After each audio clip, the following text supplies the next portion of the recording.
আজকে অনেক দিন পর গরু মাংসের বিরিয়ানি করব। আর গরু মাংসের বিরিয়ানি তো আমি জানি সবারই খুব পছন্দ।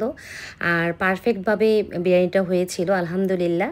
আর আমি রান্না আসলে আমার মাই সবসময় বিরিয়ানি রান্না করে। তা আজকে বললাম যে আমি আজকে মা বিরিয়ানি রান্না করি। কম বেশি বিরিয়ানি আমিও শিখে গিয়েছি মার কাছ থেকে। তা আজকে একটু অন্য প্রসেসিংয়ে আমি রান্নাটা করব। আসসালামু আলাইকুম, সবাই কেমন আছেন? আশা করি সবাই ভালো আছেন। তো নতুন আরেকটি ব্লগ নিয়ে চলে এলাম আপনাদের মাঝে।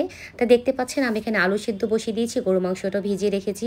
আর এই পাশে আমি পেঁয়াজটা বেরেস্তা করে নিব, কারণ পেঁয়াজ বেরেস্তাটা আপনার রেডি থাকলে আপনার কিন্তু রান্না করতেও আমার সুবিধা হয়। মানে প্রথমে যদি বেরেস্তাটা করে রাখি।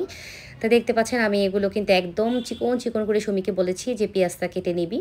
তো অলরেডি কিন্তু হালকা হালকা বাদামি কালার হয়ে যাচ্ছে। আর আমার খালাতো বোনকে মামাতো বোন আসছে বেড়াতে।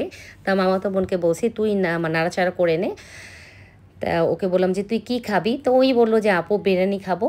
তাই তো দেখেন আমার মামাতো বোন হাসতেছে। ওকে যে ভিডিও করছে ও কিন্তু নিজেও জানে না। ও চা খাচ্ছে আর মজা করতেছে আমার সাথে যে আপু গরুর মাংসের বিরিয়ানিই খাবো। তাই তো ছোট ছোট কিউব করে সুমি কেটে নিয়েছে গরু মাংসটা। গরু মাংসটা কিন্তু খুব একটা ছোট করি নাই। তারপরে এখানে দেখতে পাচ্ছেন আদা দিয়ে দিলাম, রসুন দিয়ে দিলাম। আসলে বিরিয়ানি রান্না সবাই করতে পারে। আমি একদম সহজ পদ্ধতিই রান্না করি সবসময়। আমার কাছে যেটা সহজ লাগে আমি সেভাবেই রান্না করি। তারপরে এখানে দেখতে পাচ্ছেন মরিচের গুঁড়া, তারপরে জিরার গুঁড়া, তারপরে এখানে এলাচ, আমার সিক্রেট যে মশলাটা দিয়ে দিলাম। এটা দিলে কিন্তু মাংস দ্রুত সিদ্ধ হয়ে যায়। তারপরে এখানে দেখতে পাচ্ছেন দারচিনি আর 2 প্যাকেট বিরিয়ানি মশলা দিয়েছি। আপনারা সবসময় যখনই বিরিয়ানি রান্না করবেন আপনাদের পারফেক্টভাবে মশলাটা যদি কখনো না হয় তাহলে কিন্তু বিরিয়ানির টেস্ট ভালো আসবে না। আর এখানে দেখতে পাচ্ছেন আমি যে তেলে পেঁয়াজটা বেরেস্তা করেছিলাম ওই তেলটা কিন্তু এখানে দিয়ে দিলাম। তারপরে পেঁয়াজ দিয়ে দিলাম। পেঁয়াজ খুব একটা বেশি দিব না, কারণ এখানে পেঁয়াজ বেরেস্তাও দেওয়া আছে, এই জন্য পেঁয়াজ কাঁচা পেঁয়াজটা অল্প দিয়েছি। এখন ভালো করে নাড়াচাড়া করে নিচ্ছি। যেহেতু গরু মাংসের একটু তেল আছে, তেলটাও কিন্তু খুব একটা দেয়নি। আর গরম যেহেতু পড়েছে এই যে বেরেস্তাটাও কিন্তু দিয়ে দিয়েছি। আর যেহেতু গরম পড়েছে আসলে আমাদের তৈলাক্ত জিনিসটা কম খাওয়াই উচিত। আসলে বিরিয়ানি আমি করতাম না, তা যেহেতু আমার মামাতো বোন আসছে ওকে বললাম যে কি খাবি তুই? তো বলতেছে আপু বিরিয়ানি খাবো, বেশি ভেজাল করো না, কারণ বিরিয়ানিটা একদম শর্টকাট।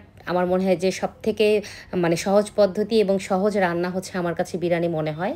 আর শুক্রবার যেহেতু আসলে দেখবেন যে আমাদেরকে স্পেশাল কিছু করতেই হবে, ভালো মন্দ বাচ্চাদের কিন্তু লাগবে। আর আমি দেখতে পাচ্ছি এখানে কিন্তু টক দইটা নামাতে ভুলে গিয়েছিলাম, তা টক দইটাও আমি কিন্তু দিয়ে দিয়েছি। আর এদিকে পোলার চালটা এখন ধুয়ে নিব। আমার বোন আমাকে আসলে হেল্প করেছে, ও ক্যামেরা ধরেছে আর আজকে আমি রান্নাটা করেছি।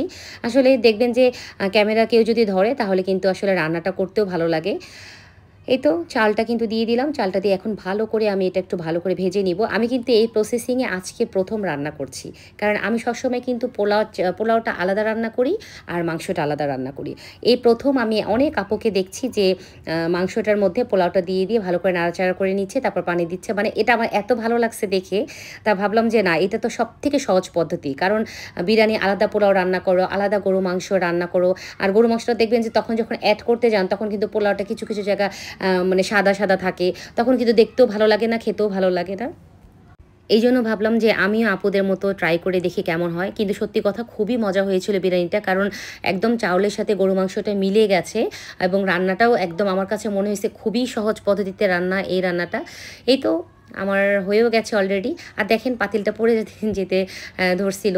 আসলে রান্না করতে গেলে কত রকম যে আমাদের অঘটন ঘটে, আমরা কিন্তু সব কিন্তু আসলে ক্লিপে নেওয়া হয় না। যাই হোক, এরকম হবেই, কিছু করার নেই কাজ করতে গেলে। মোটামুটি কিন্তু দেখেন আমি কিন্তু আলুটা দিতে ভুলে গিয়েছিলাম, এখন আলুটাও দিয়ে দিচ্ছি। আলুটা ছিলে রেখেছিলাম। আর ছোটো আলু দিয়ে বিরিয়ানিটা খুব মজা হয়েছিল, কারণ বড় এই ছোটো আলুটার কিন্তু স্বাদই আলাদা। এটা আপনি যে কোনো কিছুতে দেন না কেন, মাছে দেন না কেন, মানে যে কোনো কিছুতে দেন না কেন, এটা স্বাদই কিন্তু আলাদা পুরা। তারপরেই তো কাঁচামরিচ ছিটিয়ে দিলাম। আর দেখেন আমার বিরিয়ানিটা কিন্তু একদম সহজ পদ্ধতিতে হচ্ছে, একদম সহজ। আপনার ঘরে থাকা মানে উপকরণ দিয়ে কিন্তু আপনি খুব মজা করে একটা বিরিয়ানি হয়ে যাবে। অলরেডি কিন্তু বিরিয়ানিটা দেখেন হয়ে গেছে। আমি নিচে অলরেডি তাওয়া একটা দিয়ে দিয়েছি যাতে নিচে পোড়া না লাগে, কারণ দেখবেন যে পানিটা যখন শুকিয়ে যায় তখন কিন্তু নিচে পোড়া লাগার ভয় থাকে। আর আমার এই হাঁড়িটা এত ভালো, আমি এটাতে কিন্তু একদম পোড়া লাগে না, পারফেক্টভাবে আসলে আমি বিরিয়ানিটা মানে হয়ে যায় এটাতে। তারপরে একটু আমি এখানে দেখেন ঘি ছিটিয়ে দিলাম। ঘিটা দিলে কিন্তু মানে ঘ্রাণটা খুব ভালো আসে। আর তারপরে এই তো বেরেস্তা যে করে রেখেছিলাম, এখন বেরেস্তাটা ছিটিয়ে দিলাম। আর সত্যি কথা বলতে বিরিয়ানিটা অনেক মজা হয়েছিল।